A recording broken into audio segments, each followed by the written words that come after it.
because, I mean, otherwise there would be so many people believing in him. Well, I don't read my Bible, because I don't think there's a lot of help in it, really. And I don't go to church unless I feel sad, in which case I do. God's with us everywhere. When I look at the sky, look at that sky going on to infinity. Something far beyond me or any human being. Yes. A lot of gas, I think, is up there at the moment. Apart from the gas, I think there It says in the Bible that he knows all the stars by name. That speaks to me of God's great power and his great glory. And when I look at the small, intricate things of nature, it speaks to me of how God has taken care of even the smallest manifestations of creation.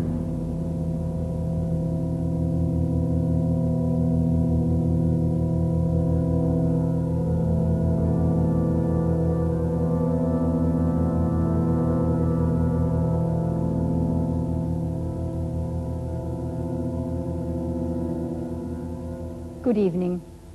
Well, are we small manifestations of God's creation, as the man on the film said, or purely products of chance, who for their own comfort have invented the idea of God? To put it another way, did God create man or man create God? It's a choice everybody's got to make. This book, The Probability of God, that's just been published, makes the incredibly important assertion that modern science is beginning to reveal the existence of a creator God. Its author, Hugh Montefiore, the Bishop of Birmingham, is with us here tonight, and next to him we have Paul Davis, who's the Professor of Theoretical Physics at the University of Newcastle, and then on my left I'm joined by Professor Sir Freddie Eyre, philosopher and logician and well known to all of us, and on my far left Professor Sir Herman Bondi, Master of Churchill College, Cambridge, a renowned scientist and President of the British Humanist Association.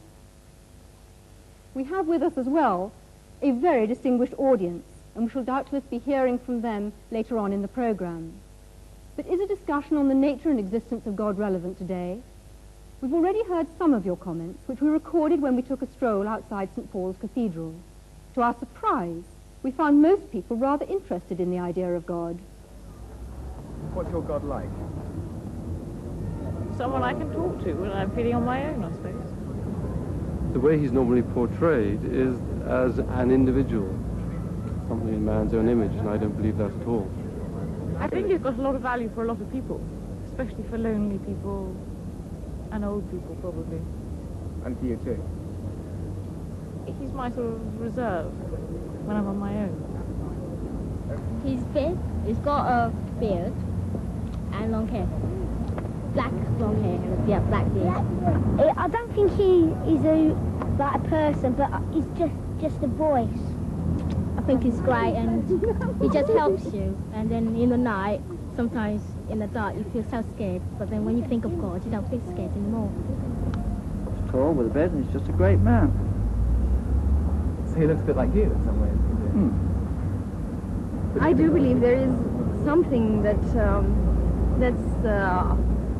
well, not exactly makes decisions for us, but knows more than we do. Do you believe in a God? No, only actually from the point of view that I do believe that there is a point beyond which people are unable to comprehend, and when that point is arrived at, then they encapsulate the whole thing in the concept of a God. When I look around at the suffering in this world, then I don't believe there's a God. If there was a God, it wouldn't cause the suffering that there is in this world. Then again, I think of Ethiopia with the Live Aid concert, and maybe there is. To get all people together, to get money together for children, I think, yeah, there is. It's got to be. Well, was our universe created by a God or not?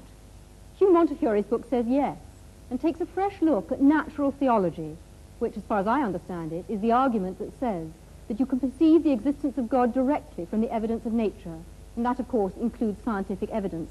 Hugh Montefiore, couldn't it be argued that you are, in fact, trespassing on other people's patch? Well, yes, you could argue anything, but I don't really see why we shouldn't reflect on what the scientists have said. I think people mix up science with the philosophy of science, that is, its meaning and interpretation. I really think anyone can have a go at that.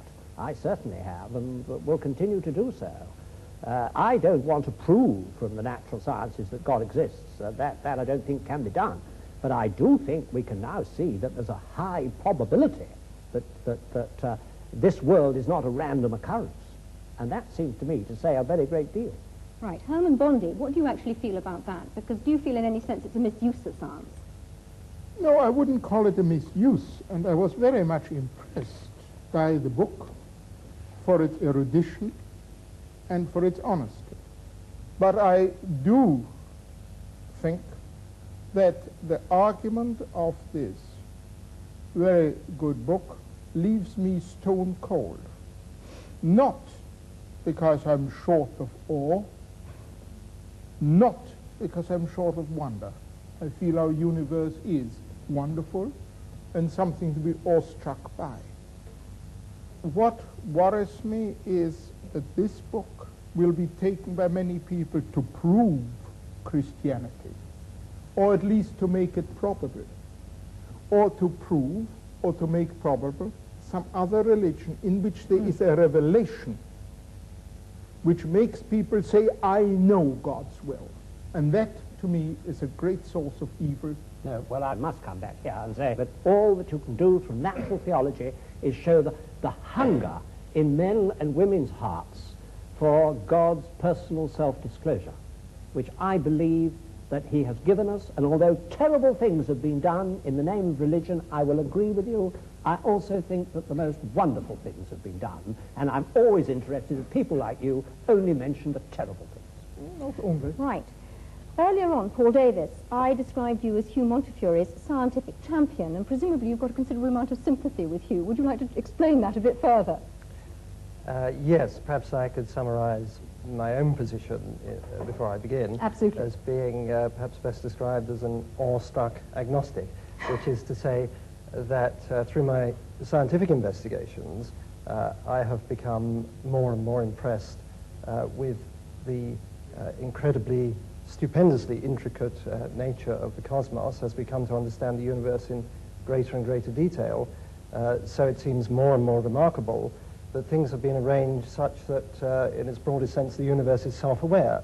That is, that it permits the existence of intelligent observers such as ourselves. And it seems to me that this is not something which is inevitable, that the world could have been arranged differently, and that the fact that things have been arranged so that we can exist and observe the world, and that, moreover, our existence seems to depend very delicately upon the organization of the cosmos and the nature of the laws of physics. The fact that that is so seems to me a puzzle, and a puzzle that deserves an explanation. In other words, I would like to know why the world is the way it is. I can't accept it as a brute fact. I would like some sort of explanation. Right. Freddie Eyre, I imagine that as far as you're concerned, we've been talking a whole lot of rubbish so far. I'd like to hear your view on the subject. I don't think we've been talking rubbish. I think there's been a lot of bad logic. But that's not quite the same thing. What the last argument comes to is saying the world is arranged as it is, therefore somebody arranged it. Now, this is a very poor argument because it could apply to however the world was arranged. I mean, all that you have said, and all that I'm afraid the Bishop has said in a book which I also admired very much. I thought it was a very honest book and a very erudite book, I'm pleased to say so. Nevertheless, all he was saying was, there are these causes, there are these effects, and had the causes been different, the effects would have been different. Nobody's going to dispute this. What is totally lacking is any justification for the assumption that the world as it is was designed, and had the world been different, it would not have been designed. And in fact, saying it's all designed by God is not an explanation of anything at all. You're just saying, here I give up, but because, and in fact, President has admitted this, so science goes no further, therefore we're going to bring old Noble Daddy to make us all feel cheerful. That won't do. The reason why I'm interested in the natural sciences here is that so often you hear people saying the natural sciences have disproved God, or there's no reasonable basis for believing in God. I'm afraid Freddie Eyre's backing a loser here. I mean, it could just be a brute fact that human beings have evolved with their amazing capacities for relationship and for their experience of God is phony. It could just be true. It could be true that our intimations of morality have no ultimate sanction, that our experience of what is true and good and beautiful isn't a window into reality. But the simplest explanation of the lot, the simplest explanation in logic, is that there is a creator. Right. there are many other ways of looking for God other than science. And some might actually say better ways. And most of the world's religions believe that God takes steps to reveal himself and reveal the world to us. And I'd like very much to hear from Mahur Krishnamurti, who is a Hindu who is actually sitting in the audience here tonight. The Hinduism says very clearly, as far as the creation is concerned, it's not just God created the world and just left to itself. God himself became the beings, and the Hinduism strongly believes in God who creates, protects, and ultimately he dissolves. This is the belief of God, and the Hindus worship him with form and without form. The nature is the other face of God, and the Hindu strongly tries to describe the indescribable by worshipping him by various images. Can I go to Ahmed Deedat to talk about the role of revelation? You see, the Muslim believes that God Almighty, he reveals his messages in word form. And in that word form, this book, the Holy Quran, was revealed through the Holy Prophet Muhammad during the 23 years of his prophetic life. And it deals with these problems more directly instead of guessing. And God Almighty, he reasons with his creation by asking him questions. He said, now, how can you not believe in God? How can you not believe in him, seeing that you were non-existent and he brought you into being? And he will cause you to die and he will bring you back to life again. And to him will be your return. So how can you not? In other words, the way you have been computerized, the way the Creator made you, you would naturally deflect towards God as the magnetic needle does towards north. Can I just ask you whether your God is the same God as Hugh Montefiore's, the bishop's? It is the same God, except that in our concepts we differ. You see, the Archbishop, ultimately he will come to making Jesus Christ as God, a God incarnate. Now, the Muslim says, no, God is God and man is man. Right, can I move on now? Philip Eden, as a Buddhist, what in fact do you feel about this? Because your concept of God is quite different. Yes, well, as far as Buddhism is concerned, there is rather a different approach. We feel that there is a fundamental reality or truth or ground of being, which of course is in everything and behind everything. I think that many of the followers of theistic religions tend to believe that God is out there somewhere in the cosmos, and that it's necessary for human beings to try and somehow establish a relationship with him. As far as the Buddhist is concerned, that reality is everywhere and in everything, so that the task of the individual is to understand that reality in himself, and that is the methods that are developed in Buddhism to help somebody to come to that realization. We feel that the problem with a creator is that inevitably one must then ask the question, who created the creator? And that, of course, is endless. You can go on and on doing that. So somewhere you have to start with the first cause, and surely the first cause is the universe itself. Man is one way in which the universe experiences itself. But your God is obviously very different then from Hugh Montefiore's God. There's a point that Herman Bondi raised about, you know, the fact that many terrible things have been done in the name of religion, and I think it's perhaps important to point out that probably the reason for this is that people for a long time, I think particularly in the West, have had this concept, you know, I'm here and the truth is over there somewhere, and there is a narrow path that leads to that truth. If you have that concept, which I sort of think of as a fan-like concept, then inevitably, if you believe that you have found the right path, all the other paths are wrong. And your task is to force everyone onto that narrow path. Surely it would be so much better if we had this concept of the truth being, as it were, at the center of a circle. We are somewhere on that circumference, and there are many different paths that lead into that truth. And the thing for us to realize, I think, is that the particular path that we choose is very much a personal thing. And it depends on many different factors. It probably depends on the person that we have met that may have explained that path to us, and various experiences we've had. If only we realize, all right, This path for me is the right one at this particular time, but that does not invalidate the other paths. But are you saying, therefore, that there's only one truth, that we only have one truth that we can actually listen to and experience? There can only be one truth with a capital T, one reality. And I think the point is that all the great religions have been trying inadequately in their own way to point man towards that truth. But for heaven's sake, don't let's have this idea that there is only this one wretched, narrow path and that all the others are wrong. All right, can I move the discussion on and say that we've dealt to some extent with Revelation, but other people who are believers, and Hugh Montefiore has, if you like, supporters who don't only argue from design, would say that it's much more about experience and not about either design or revelation at all. I hope he wouldn't. And the experience, not Hugh Montefiore, other people would. And Sorry. the experience is God showing himself to us or us feeling him. And Eric Dawah, you're an evangelist in the Church of England. Would you argue with that? I think I would a bit, yes. Yes. Because I do believe that you cannot prove God scientifically. Science can only deal with the material of this current universe. God is necessarily not of this universe. He's superior and outside of it.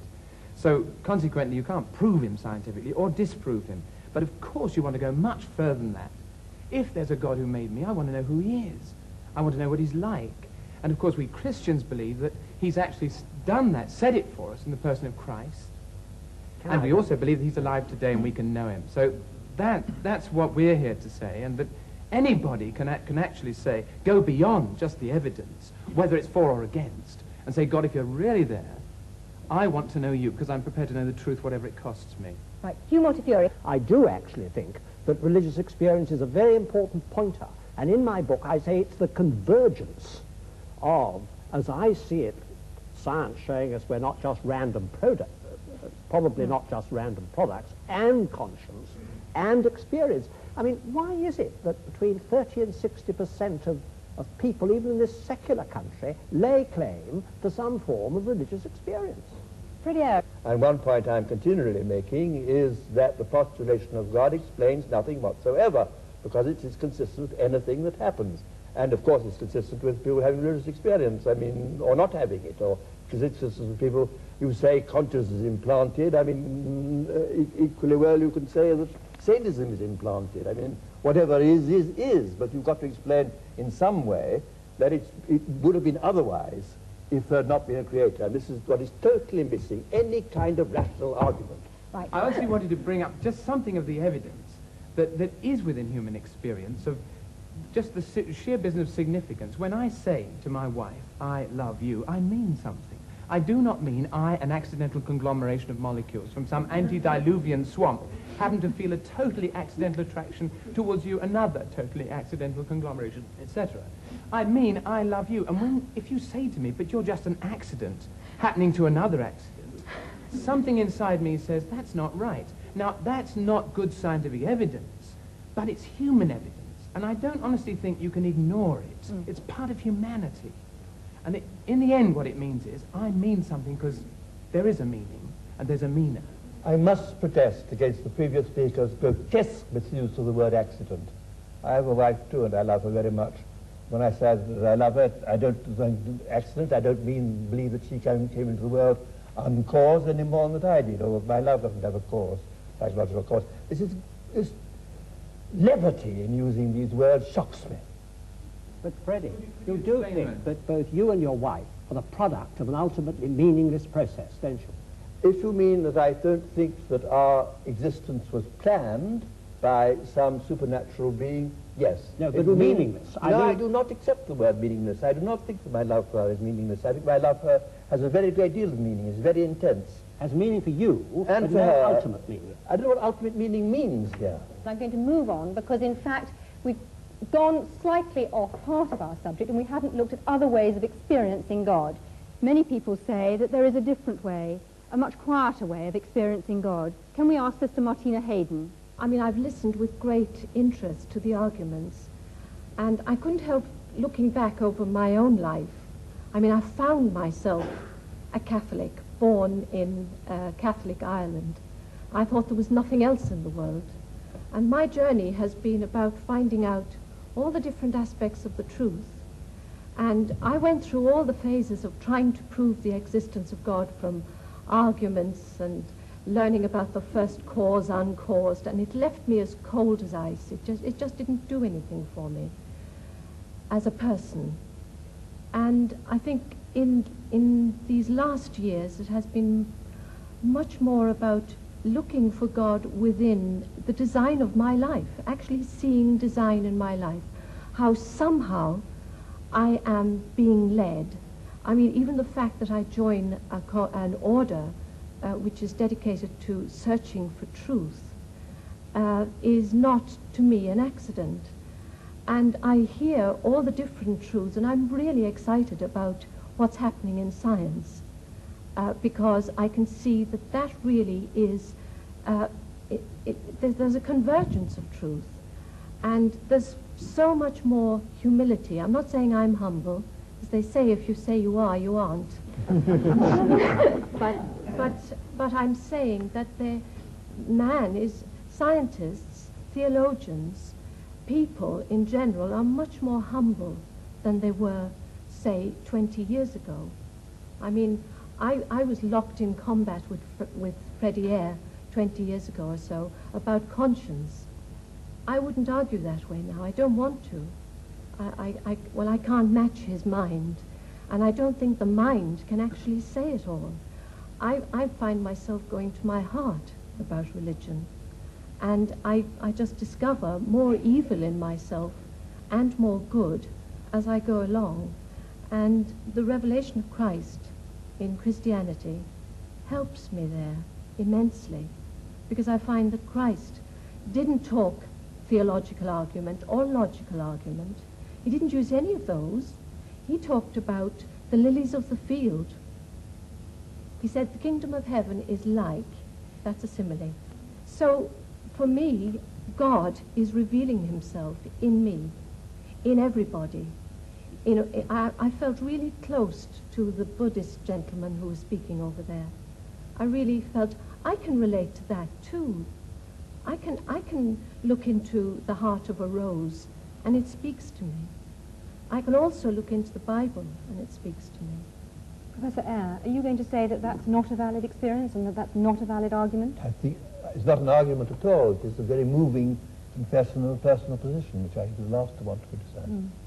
Right. Well, this debate hasn't included one essential element, and that's looking at the alternative choice that belief in God is totally man-made. Hans Isaac, how do you view that? Well, as an atheist, of course, I can't believe that God created man. I think my Well, parents had not. something to do with it. I have a distinct feeling that we're taking too provincial a view of the terms God and religion. We think of it in terms of dear old Pink Church of England. But of course that is only one very small aspect of religion. Both Torquemada and St. Francis of Assisi were religious and had an image of God, but they were very different images of God, one from the other. The Ayatollah Khomeini and Bishop Montefiore, I'm sure, have quite different gods in mind when they think about religion. Even the Jehovah of the Old Testament is very different to the kind of God that the bishop is talking about. So I think it's very important to realize that if man creates God in his image, as I'm sure he does, he has many different needs and consequently creates many different types of God. Can you define that a bit more closely? What are you actually saying? I mean, I can see Hugh Montefiore blenching, but can you actually simplify that a little for our audience? Well, if your personality is warlike, wants to proselytize, is aggressive and so on, then you go for the kind of God that the Quran portrays, which wants to proselytize the world and is warlike and so on. If you are peace-loving, you want to have an assurance of a future life and so on, and happiness, then perhaps you adopt the kind of God portrayed by the Ahmed Church of Deedat, England. would you agree with that? I don't, ma'am.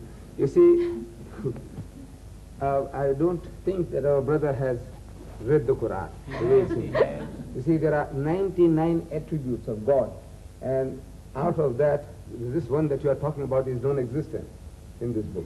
Can I ask you a question? Are you saying then that the Muslim God is actually a peace-loving God who wants peace in the world? Yes. Yes. And he tells us that if somebody wars against you, you have a right to fight back, unlike turning the other cheek. What about the concept of the holy war, the jihad? Yes, that is a struggle for righteousness. For example, Britain, when she was under attack by Hitler, what you did was jihad. And we take our hat to you, to Winston Churchill, for, putting the spirit into your people.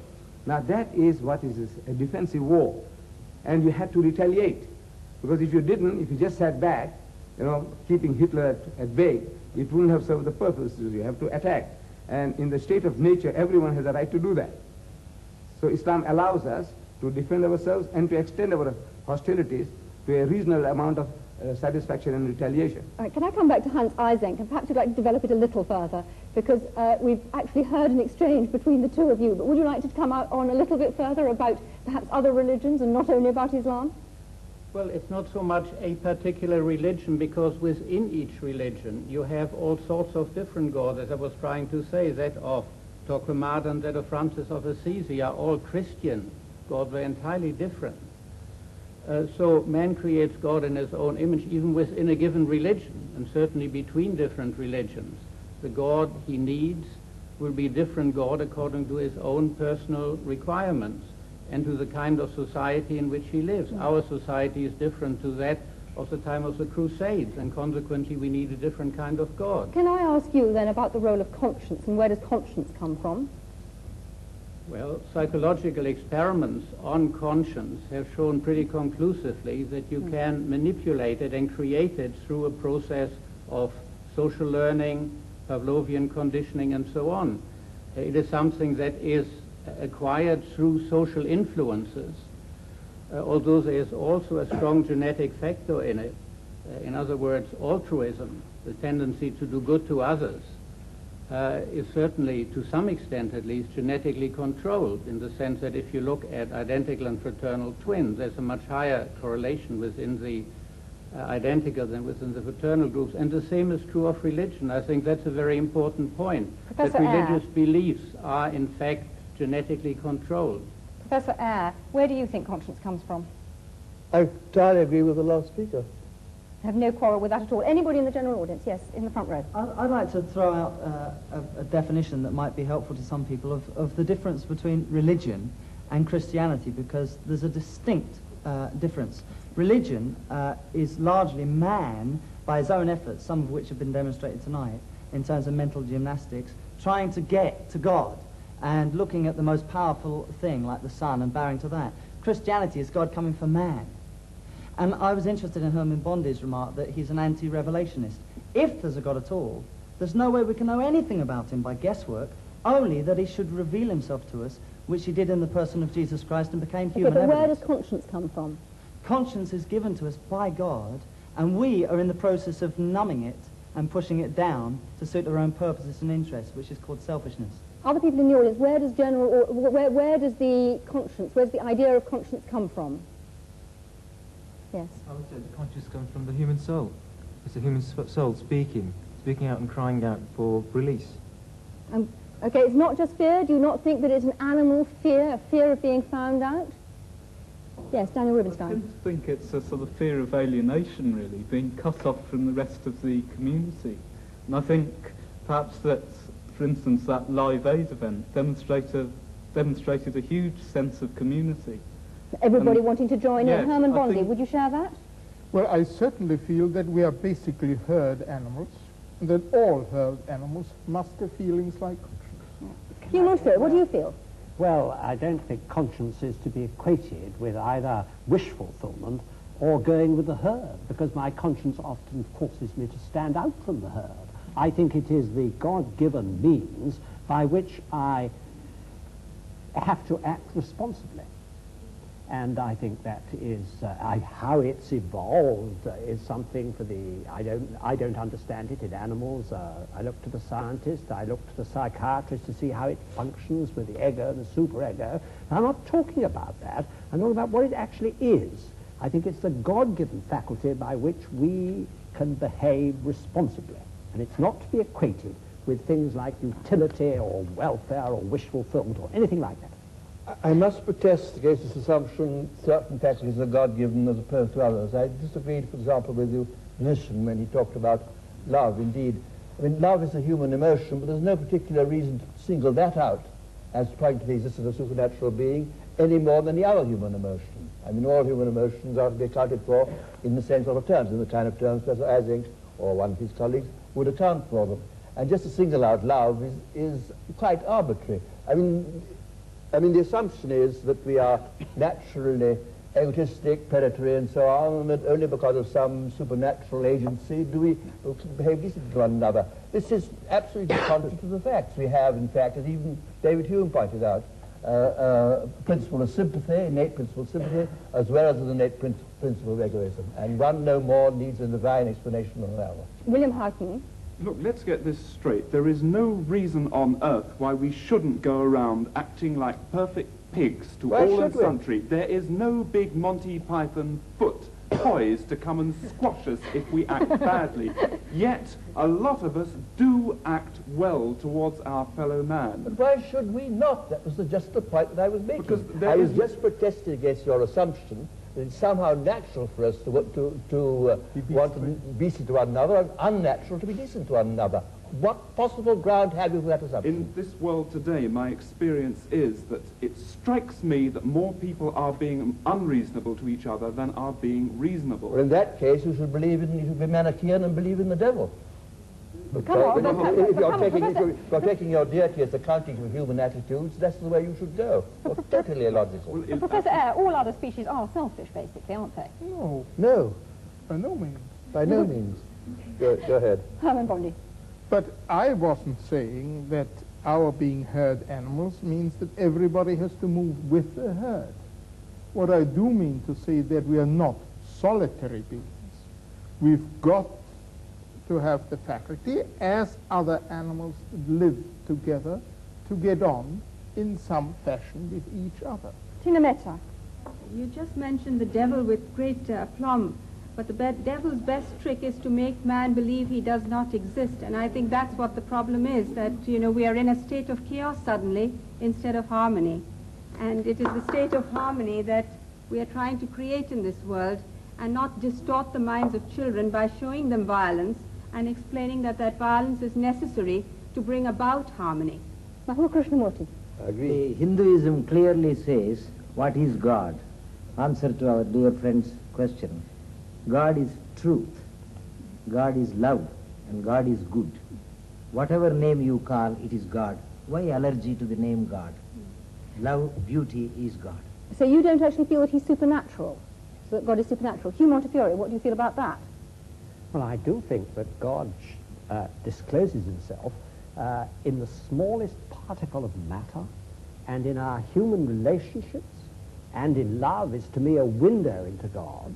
But I do think that he has supernaturally disclosed himself to us. That's why I'm a Christian, because I believe that he has been incarnate, as you said. That's what Christians believed. I believe God was incarnate and suffered the worst that people could do to him. And this is, to me, the only way I can see my way through the problem of evil. Can I just remind people, and perhaps Hugh Montefiore in particular, of Einstein's concept of God, which was, yes, God who made the universe in wonderful ways, but had not the slightest interest in us human beings, and was a totally impersonal thing that couldn't possibly care for our prayers. I want to talk to a psychologist next, Leslie Francis. I would like to go back to the question you keep asking. Did God create man, or did man create God? And I see that as a deceptively simple kind of language used. They're two completely different order questions. It is for the theologian in me to come to the question, did God create man? But the psychologist in me would want to answer your question in a different way. Did man create the image of God? He cannot go beyond looking at image. And I suspect what we've heard in the discussion tonight is a whole lot about the variability in the image that is used, but we haven't been able to get on to the ontology beyond that image. I'm sorry, everybody, but we've run out of time. The choice that is open to us is whether God made man or man made God. It's now over to you. All that remains for me to do is to thank the audience for their contributions and, of course, the panel. I'm sorry we didn't have time to say any more, and from me, good night.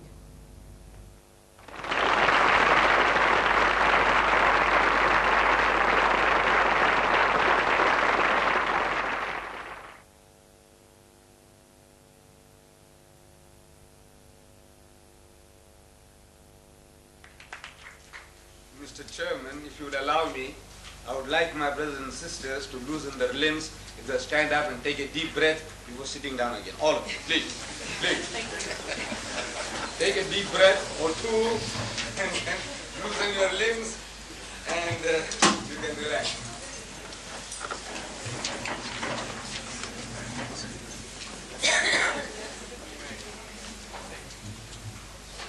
The previous two lectures, Chairman, ladies and gentlemen, the previous two speakers, have been dealing with this theme of the East and the West getting together, meeting. The East meets the West. It's a kind of a symposium we have been having. And in that symposium, the subject of law seems to be very technical and very dry. And to build bridges between the East and the West, I said, now, most probably in the minds of the organizers, they have taken me as a man from the East. And they are right in that I have really come from the East. I am a man who was born in India some 60 years ago. So I am really a man of the East. But since the theme that has been selected for me is religious, about Islam, now I take exception to Islam being described as a religion of the East. If we take Islam to be an Eastern religion, then Judaism and Christianity are equally Eastern. Because Islam, Judaism and Christianity, all these three originate in the same geographical area in the Middle East. Though I personally come from India, and my forefathers were Muslims, born Muslims, originally in the very dim past Hindus. And now to share this East and West, for the moment if I agree that Islam is from the East, and the Western religions would be then Judaism and Christianity, for the purpose of this discussion this evening, I will accept that. So what is the relationship between these three? Judaism, Christianity, and Islam. In reality, from the Muslim point of view, these three are not three religions. From the Muslim point of view, it's the one and the same religion on different levels. And in the fundamentals of the teachings of Moses, Jesus, and Muhammad, there is not an iota of difference. Sounds surprising, doesn't it? In the fundamentals of the teachings of Moses, Jesus, and Muhammad, there is not an iota of difference between these three. And I prove it to you. I said, you see, the very first commandment, as it was given by God Almighty to the Holy Prophet Moses, in Hebrew, this is what it sounds like. It says, Shama Israelu Adonai Eloheinu Adonai Echad, which means, hear, O Israel, the Lord, our God, the Lord is one. Some 1,300 years after Moses, a learned man of the Jews, described as a scribe, he poses the question to Jesus in the Gospel of St. Mark, chapter 12, verse 29. He said, Master, in the Hebrew language, Rabbi, what commandment is the first of all? And Jesus answers and says unto him in the Hebrew language, Shama Israelu Adonai Eloheinu Adonai Echad. Hear, O Israel, the Lord, our God, the Lord is one. He repeated word for word what was given by Moses some 1,300 years before. Not an iota of difference in the fundamental as given by Moses and Jesus. Coming to Muhammad, some 600 years later, after Jesus Christ, a Christian deputation approaches Muhammad in Medina, and they have a discussion, a dialogue for 3 days and 3 nights. During the course of this dialogue, the spokesman for the Christian poses the question. He said, "Oh Muhammad, all right, tell us now, what is your concept of God?" And Muhammad, as the Muslims believe, was made to say, on the authority of God, in the Arabic language, he said, "Qul huwallahu ahad."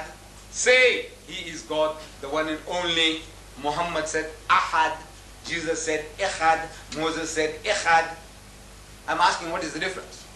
Actually, it is the same word meaning the same thing.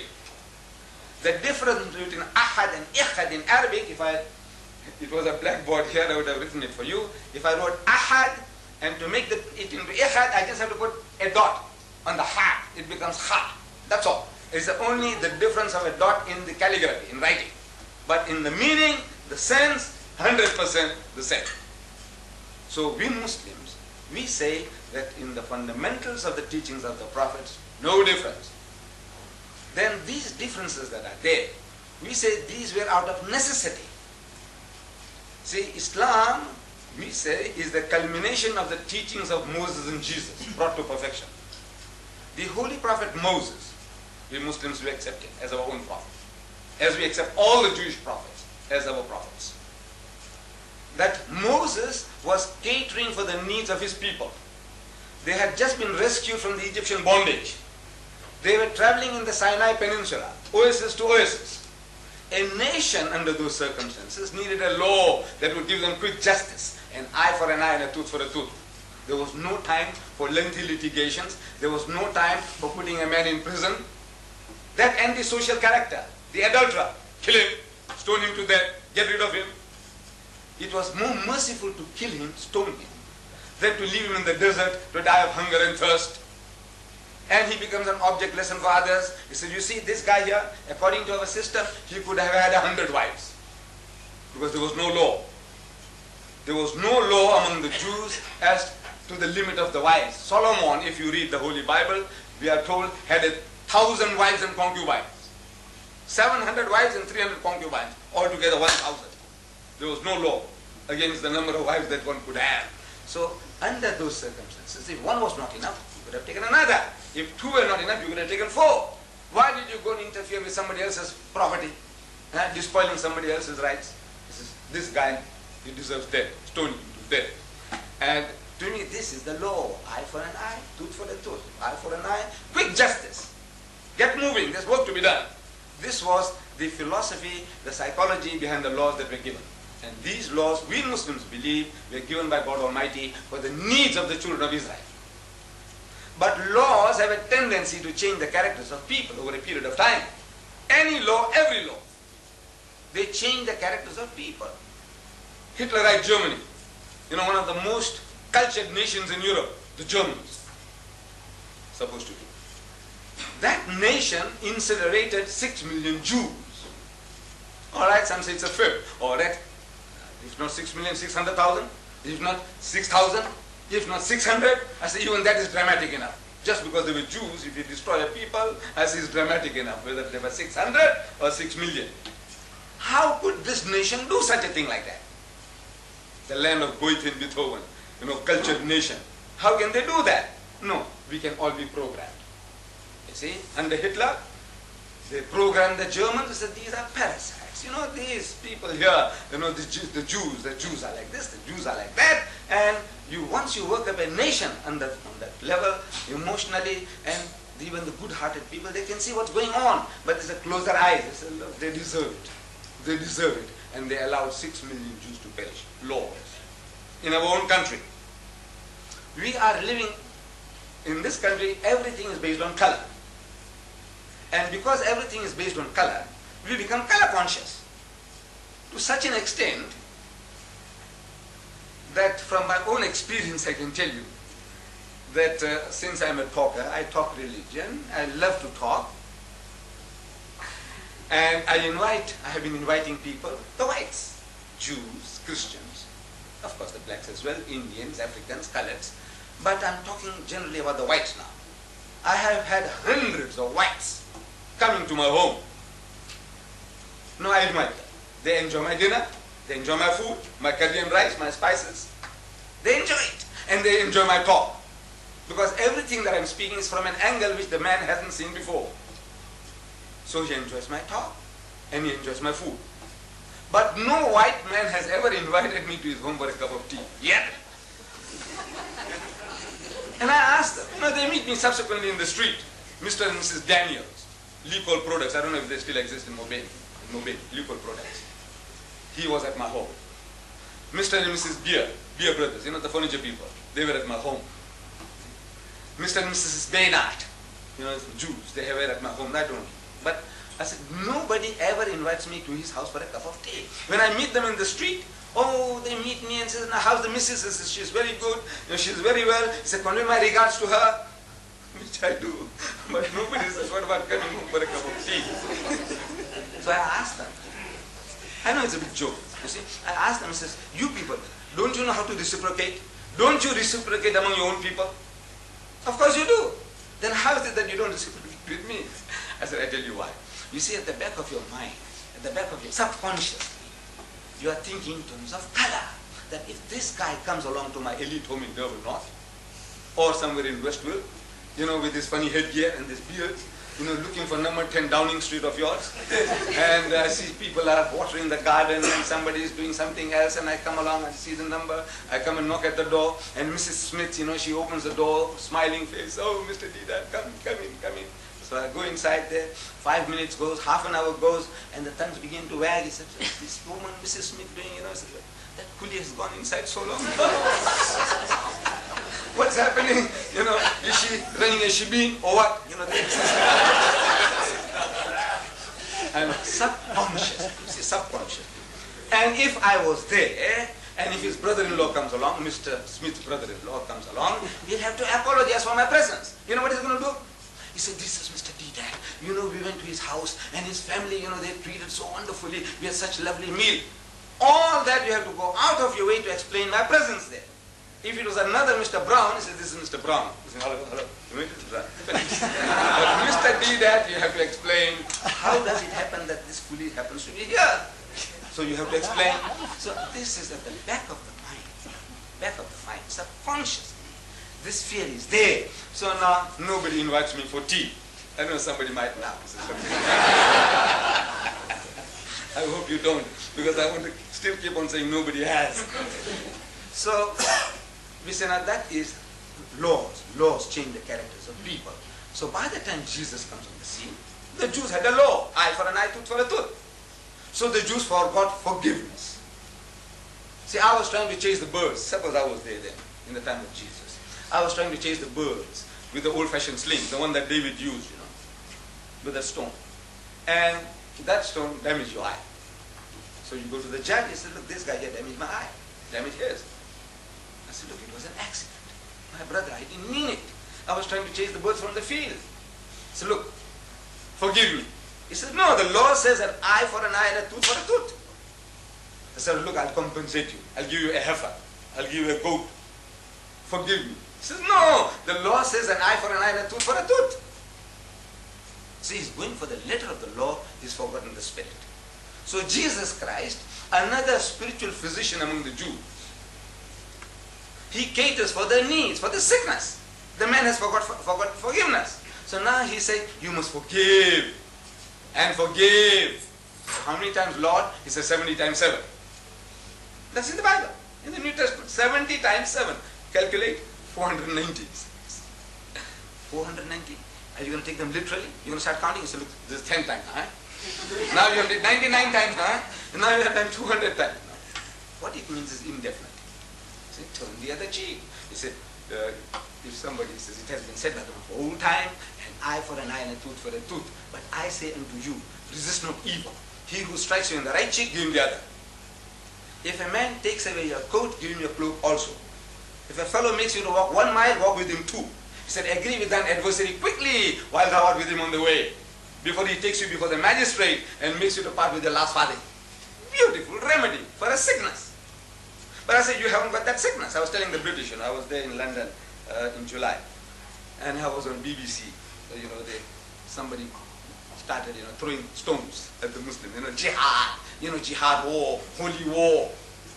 So I was telling them on BBC One, I said, you see, this holy war that we are talking about, about is a war of defense. You've got to defend yourself, your person, your possession, your faith, everything that is valuable, you have to defend it with your life. And I says, you British, you did it. You did the very same thing when Hitler wanted to invade Britain. I heard Churchill, I was young then, but I was hearing Churchill on the radio.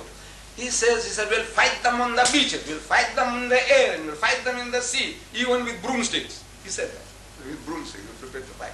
And you fought, you defended yourself. And then when the time came, you extended your hostilities. You started bombing Berlin and München and whatnot. You did everything you did. I said, you were entitled to do. As Gibbon, the master historian, he says that in the state of nature, every person has a right to defend his person and his possession and to extend his hostilities to a reasonable amount of satisfaction and retaliation. In the state of nature, everyone has the right to do that. If you had the right to do that, we also have the right to do that. But now, I said, you people are good Christians. You were supposed to turn the other cheek. You were supposed to give your cloak when the man took away your coat. So when Hitler wanted to invade Britain, what you good Christian ought to have done is to tell Hitler, come, open arms, come, take over Britain and our empire as well. That is what you should have done, because you were supposed to turn the other cheek. You were supposed to give away your cloak. You were supposed to walk 2 miles instead of 1. So I says, no, these are all, we say, in the evolution of religion. This is how God Almighty, He caters for your needs, your sicknesses. From time to time, if the sickness changes, the remedy changes. The sickness changes, the remedy changes. So in that evolution of religion, we Muslims believe that Islam is the fulfillment of the teaching of Moses and Jesus. Actually, in real fact, we say it is one religion on different levels. However, if you have any questions, I'll be very, very happy to answer. Because I have been warned. He says, much time has passed already. We were supposed to start at 5:30. I have been here from 4:45. I thought I was the only speaker. 5:30, I'm going to get going. But now, however, I'm very, very grateful to Mrs. Toms for this privilege and to the chairman for giving me this opportunity. And if there are any questions that we can build further bridges, if there is a difference, why the difference? If there is a difference, why the difference? Why are we at war in the Middle East? Why are you people fighting? Who? The Jews and the Muslims. What are you fighting for? So I'm telling my people. I get there's a lot of visitors coming to the mosque. This mosque, incidentally Mr. Singh spoke about it, Mr. Chetty spoke about it, and incidentally also I have brought it for you. It's given to you in that booklet. This mosque, the largest mosque south of the equator, this one here. On Fridays we get 4,000, a congregation of 4,000. The Durban Corporation alone brings 3 busloads a week through this mosque. And among the people that visit us, there's invariably people asking the question. He says, now look, what is the difference between your religion and the other religions?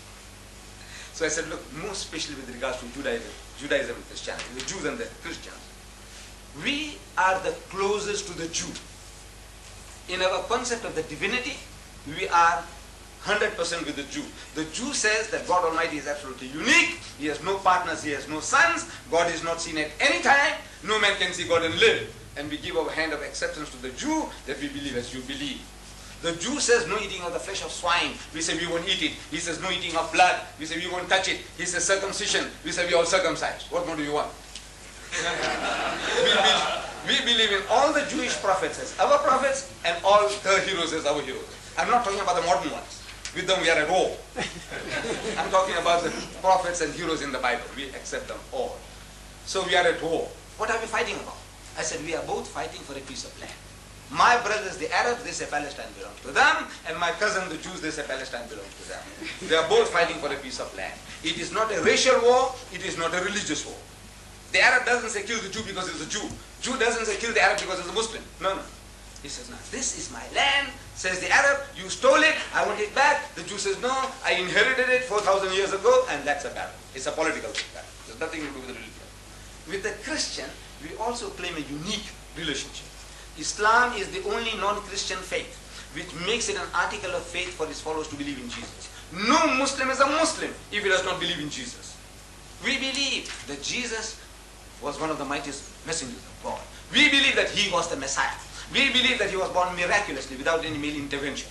We believe that he gave life to the dead by God's permission, and he healed those born blind and the lepers by God's permission. They are going together. The only parting of the way is we say he's not God Almighty in human form, he's not God incarnate, and he's not the begotten Son of God.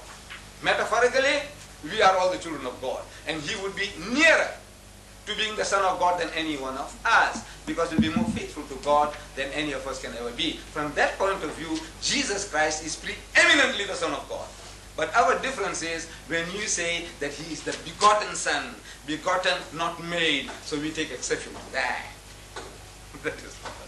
So if there are any questions at any time now or in the future, if you like to visit the mosque, I think the telephone number is there. You make an appointment and come, and it will also be my privilege if you come with your wife, and says take you to the mosque, show you what goes on, and take you all for lunch as well. That's on the